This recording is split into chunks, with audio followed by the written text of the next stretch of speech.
Hi hello नमस्कार, मी doctor Snehala वडबडे तुमचं माझ्या यूट्यूब चॅनलमध्ये स्वागत करते। तर आज नवरात्रीचा दिवस दुसरा आहे आणि आजचा रंग लाल आहे। तर आपण जे ब्लॉग पाहत आहोत त्यातली आजचा विषय म्हणजे प्रेग्नन्सी।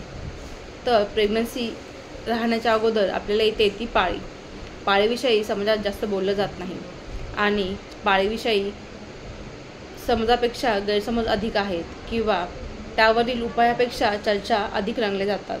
त्यामुळे एखाद्या व्यक्तीची प्रेग्नन्सी ही तिची राहत नाही आणि ती सामाजिक विषय बनते। आजकाल काउन्सिलिंगचा जमाना आहे।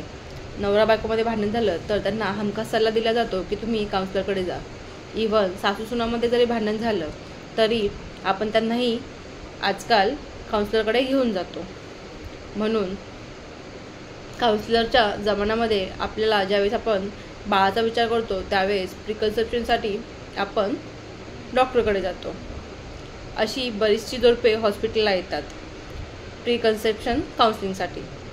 तेव्हा त्यांना विचारले की तुम्हाला आईवडील का व्हायचं आहे याचे उत्तरं ठरलेले असतात। जसं की आमच्या लग्नाला आता 1-2 वर्ष झालेत, समाजामध्ये आम्हाला बाळ नाही म्हणून चर्चा व्हायला लागल्या आहेत, किंवा आता आम्ही ह्या स्टेजला फायनान्शियली स्टेबल आहोत की आम्ही एखाद्या बाळाचा खर्च हा उचलू शकू, पण आम्हाला बाळ पाहिजे आहे, किंवा आम्ही आई आणि बाबा होण्यासाठी मेंटली प्रिपेअर आहोत। असे उत्तरं खूप कमी प्रमाणात पाहायला मिळतात। मुळात आम्ही पालक का होतो हेच, किंवा पालकत्वाची जबाबदारी आपण का घेतो हेच माहीत नसल्यामुळे, किंवा तिला आई होण्यासाठी ती मेंटली आणि फिजिकली फिट आहे का हे न विचारल्यामुळे अनेक प्रश्न उभे राहतात आणि त्यामध्ये आईची जबाबदारी कोणती किंवा वडिलांची जबाबदारी कोणती हे माहीत नसतं आणि ते व्यवस्थित समजून सांगणारही कोणी नसतं। पालक का होतो याचे उत्तर माहीत नसल्यामुळे पालक झाल्यावर कुणाच्या काय जबाबदाऱ्या असतात हे माहीत नसतं आणि त्यानंतर येतं ते म्हणजे पोस्टपार्टम डिप्रेशन। आणि सगळं मीच का करायचं, सगळं मी एकटीच करते यावरचं भांडण। मग जगात तू एकटीच आई झाली आहे का? आम्ही काय कधी प्रेग्नंटच नव्हतो का? किंवा 4-4 लेकरं आम्ही एक हाती सांभाळे हे आजकालच्या मुलीचे नखरे आहेत। नुसते प्रेग्नंट आहेत, बाळ सांभाळते म्हणजे काही जगा वगैरे करत नाहीस असे टोमणे, आणि इथपर्यंत येऊन गाडी थांबते। तुला आई व्हायचं आहे का? तू या सगळ्यासाठी रेडी आहेस का? हा प्रश्न फारसा विचारला जात नाही। तिचे शरीर मन ह्या सगळ्यासाठी तयार आहे का हा मुद्दाही कुणाला महत्त्वाचा वाटत नाही।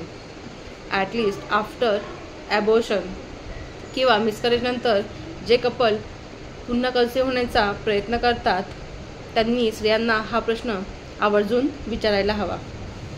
आणि जोपर्यंत मी आई होण्यासाठी मेंटली आणि फिजिकली तयार आहे हे उत्तर येत नाही तोपर्यंत त्या डॉक्टरने आणि फॅमिलीने थांबायला हवं। स्त्रियांची प्रेग्नन्सी कायम गृहीत धरली जाते, त्यात तिच्या शरीराचा मनाचा फारसा विचार हा होत नाही। कन्सीव्ह करणे हा खूप सोपा शब्द आहे, पण गर्भधारणा ही एक प्रोसेस आहे, ही एक मोठी जबाबदारी आहे। ती गर्भधारणा करण्यासाठी ती सक्षम आहे का?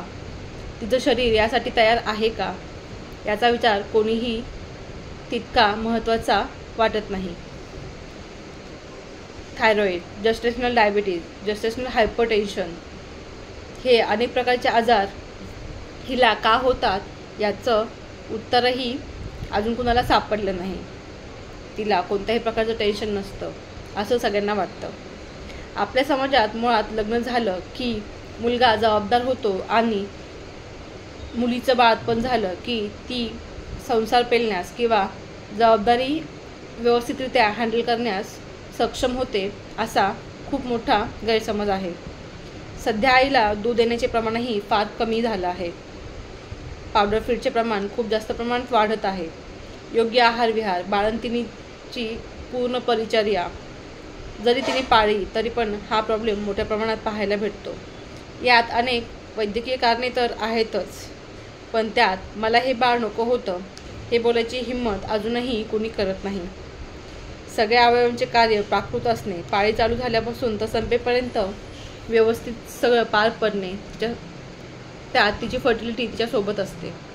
मग आपण त्या 4 दिवसात तिची काळजी कशी घेतो, तिचा आहार विहार कसा असतो, हेही तितकंच मॅटर करतं. Menstrual problem, PCOD, PCOS, flow regular नसणे, डिस्मेनोरिया या प्रकारचे अनेक प्रॉब्लेम आजकाल तरुण पिढीमध्ये पाहायला भेटतात. मग जर ते 4 दिवसातच तिचं स्वास्थ्य रेग्युलर नसेल तर पुढे प्रेग्नन्सीमध्ये पण खूप मोठ्या प्रमाणात प्रॉब्लेम्स हे पाहायला भेटतात. आणि नंतर बाळ होत नाही म्हणून IVF सेंटरकडे आपला कल हा वाढत जातो. आणि IVF सेंटरवालेही त्यांचा धंदा करायला बसलेच आहेत. त्यामुळे काळजी घ्या आणि कधीही प्रेग्नन्सीचा विचार करताना तिचाही सल्ला अवश्य लक्षात घ्या. थँक्यू.